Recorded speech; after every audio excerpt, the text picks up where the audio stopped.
कैसे पीएम मोदी हाथ पकड़ के कतर के अमीर को रास्ता दिखाते दिखे, यानी कि उन्हें गार्ड ऑफ ऑनर रिसीव करने के लिए किस तरफ जाना है, ये रास्ता पीएम मोदी उन्हें दिखाते हुए दिखे। और ये एक नहीं दो बार हुआ। इसके अलावा वहां पर मौजूद अधिकारी भी कतर के अमीर को लगातार रास्ता बताते दिखे।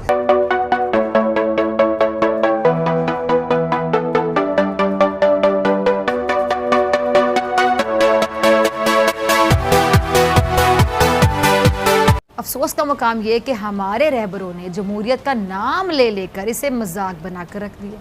जमहूरियत के नाम पर जमहूरियत की जड़ें खोखली की जा रही हैं। मोदी साहब ने पहले कभी ऐसा एटीट्यूड किसी के सामने नहीं दिखाया। हाँ। और ये कुछ ही प्रेसिडेंट हैं जो प्राइम मिनिस्टर हैं, कुछ चंद जिनके लिए होता है। हाँ। उसने अपने रूल्स और जो उनके रेगुलेशंस हैं उनको तोड़ा है। हाँ। रेड कार्पेट बिछाया और जो इस्तकबाल। इसके बाद कतर के अमीर पीएम मोदी और उस अधिकारी का शुक्रिया अदा करते हुए दिखाई देते हैं और वो फिर गार्ड ऑफ ऑनर के लिए आगे बढ़ जाते हैं। इसके बाद वो गार्ड ऑफ ऑनर रिसीव करते हैं, परेड का निरीक्षण भी करते हैं। 28 अरब डॉलर की ट्रेड कतर और भारत के दरमियान जो है वो होने जा रही है। This is what they are targeting. 28 अरब डॉलर वो ले जाएंगे इसको, वो इसको बिल्कुल ले जाएंगे। देखिए कि ये जो इस्लामिक ब्रदर्स कंट्रीज हैं वो इंडिया के लिए जो है बहुत ज़्यादा एक समझ ले कि अपने दिल में एक बड़ा सॉफ्ट कॉर्नर रखते हैं और अपने लिए स्ट्रेटेजिक पार्टनरशिप इंडिया को चुन वो मैम आप देखें ना, इंडिया की इकॉनमी आप देखें, मतलब कि आसमानों को छू रही है, बूस्ट अप कर रही है। जब से मोदी आए हैं इन्होंने आईटी और फिल्म इंडस्ट्री और मतलब जिस तरह भी किया है, लेकिन उसने अपने मुल्क की इकॉनमी को ऐसे बूस्ट कराया है, मतलब कि टॉप द स्काई जा रही है। इंडिया जब दुनिया के लीडर्स आते हैं तो वो ऐसे नहीं आते। अब कतर की इन्वेस्टमेंट अथॉरिटी का चीफ जो है वो आया था अमीर के साथ। ये बंदे तो पाकिस्तान में हमें चाहिए तो यहां पे इन्वेस्टमेंट करें।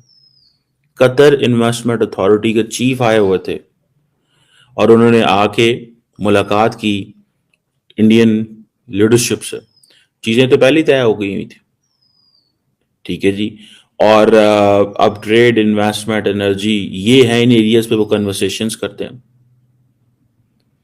इवन के कतर जो है वो रेडी है इंडियन पोर्ट्स के ऊपर इन्वेस्टमेंट करने के लिए, क्योंकि India middle east Europe economic corridor बनने के लिए इंडिया को जो अपनी पोर्ट्स हैं वो स्टेट ऑफ द आर्ट बनानी पड़ेंगी। और उन पोर्ट्स को बनाने के लिए देखें, ये है कतर से ले लो सपोर्ट, यूएई से ले लो सपोर्ट, मदद लो, कारोबार करो, अपने इंफ्रास्ट्रक्चर को तेज करो, बढ़ाओ, ठीक है। और ये इनकी, क्योंकि यूएई के भी पोर्ट्स के तजर्बे हैं, कतर के भी पोर्ट्स के तजर्बे हैं, ठीक है जी। तो इनको तो चीजें हाथ आ गई, हम नहीं क्यों बना सके। हम चाइना के हाथ चले गए, वो हर चीज हमारी उधरी पुधरी हो गई। दुनिया ने उसको, हमने इस चीज को अंडरस्टैंड ही नहीं कर सके ये कितना वो जिसे कहते हैं ना कंट्रोवर्शियल हर चीज हो गई।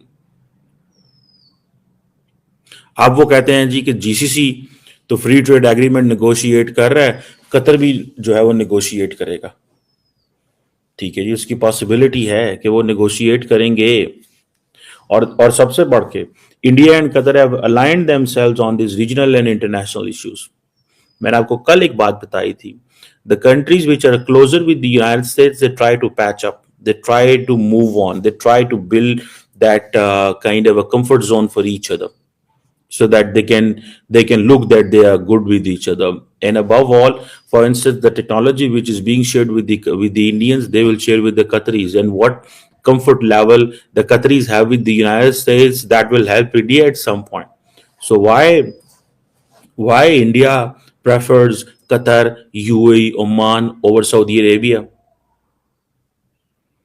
इधर एक सवाल है, एक हर्डल है। So I leave it upon you. सो इसी तरह जो जिसे कहते हैं ना कि कतर के अंदर क्योंकि बहुत बड़ी तादाद में इंडियंस मौजूद हैं, मतलब थोड़ी नंबर में कतर में वो इंडियंस नहीं है। What I discovered and what I learn, पहले तो मुझे थोड़ी सी गलती लगी, मैं समझा कि शायद एज पर जो प्रीवियस डाटा था उसके मुताबिक जो लोग हैं वो इतने नहीं हैं, लेकिन later on what I realise that there are 830,000 Indian community है कतर के अंदर। 8,30,000 की Indian community, 8,30,000 and white and blue collar jobs. India 19 Indian schools हैं, 1 इंडियन यूनिवर्सिटी है।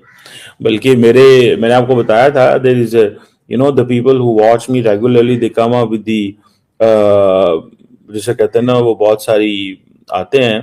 तो कल जिस स्टोर का मैं सुपर स्टोर को बात कर, उसका नाम है Lulu, his owner is Yusuf Ali, Kerala से हैं। So I couldn't forget, I forgot that, and someone sent me a text कि मैंने आपकी वीडियो देखी and you wanted to name Lulu. ये मोहम्मद जो मिस्टर यूसुफ अली केरला से हैं, लुलू हाइपर मार्केट्स। ये कहा जाता है कि ये जो जीसीसी है उसकी जो सप्लाई चेन है उसकी बैकबोन है।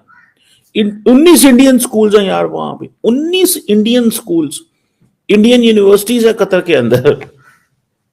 ठीक है ना, आप यहीं से अंदाजा लगा लें। और कतर के जो अमीर का ये जो 2 दिन का दौरा था, मोदी साहब ने वैसे ही प्रोटोकॉल तोड़ दिया और उनको जो है वो छोड़ के आए। और अमीर साहब खुश हो गए होंगे। अमीर साहब ने कहा ठीक है यार, हमने उनके बंदे शंदे छोड़े थे और ये सारा कुछ हो गया, तो अब ठीक है।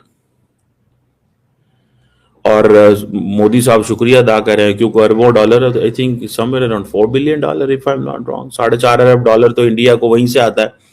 ये जो आम इंडियंस वहां पे काम करते हैं, blue and white collar jobs करते हैं। इसी तरह पाकिस्तानी, क्योंकि अच्छा इसी मेरा ख्याल है इंडिया के लिए भी ऐसी होगा, I don't know, but for Pakistan Qatar के लिए कोई वीजा नहीं लेना पड़ता। We just have to have a hotel booking and ticket. दोस्तों नमस्कार। दोस्तों, कतर के आमिर शेख तमीम बिन हमद अल थामी भारत के दौरे पे आए हुए हैं। दोस्तों, भारत के राष्ट्रपति भवन में आधिकारिक तौर पर भव्य स्वागत किया गया इनका। कतर के आमिर को ऑनर ऑफ गार्ड रिसीव करने के लिए पीएम मोदी ने इनका हाथ पकड़कर रास्ता दिखाया। दोस्तों, कतर के आमिर का भारत का दौरा बहुत ही अहम बताया जा रहा है दोनों देशों के लिए। दोस्तों, दोनों देशों के बीच कई मुद्दे पर चर्चा हुई। कतर के आमिर के भारत दौरे से दोनों देशों के बीच संबंधों में मजबूती देखने को मिलेगी। दोस्तों, कतर के आमिर को रिसीव करने के लिए पीएम मोदी ने अपने प्रोटोकॉल को तोड़ते हुए उनको रिसीव किया एयरपोर्ट से। यह दृश्य पूरे सोशल मीडिया पर वायरल हो रहा है। भारत और कतर के बीच संबंध बहुत ही पुराना है। दोस्तों, कतर में लाखों के तादाद में भारतीय लोग रहते हैं। दोनों देशों के बीच व्यापार को बढ़ाने के ऊपर चर्चा हुई। लोगों के बीच संबंधों को ध्यान में रखते हुए चर्चा किया गया। दोस्तों, कतर के आमिर के भारत के दौरे से पाकिस्तानी मीडिया चर्चा करना शुरू कर दिया है। सबसे ज़्यादा पाकिस्तान को तकलीफ़ें हो रही है कतर के आमिर का भारत दौरा से। दोस्तों, एक समय हुआ करता था जब पाकिस्तान कतर का काफ़ी ज़्यादा करीब हुआ करता था। जब से पीएम मोदी ने सत्ता संभाला है, तब से भारत और कतर के बीच संबंधों में मजबूती देखने को मिली है। दोस्तों, वीडियो अच्छी लगी तो वीडियो को लाइक, चैनल को सब्सक्राइब करना ना भूलें। मिलते हैं नेक्स्ट वीडियो में।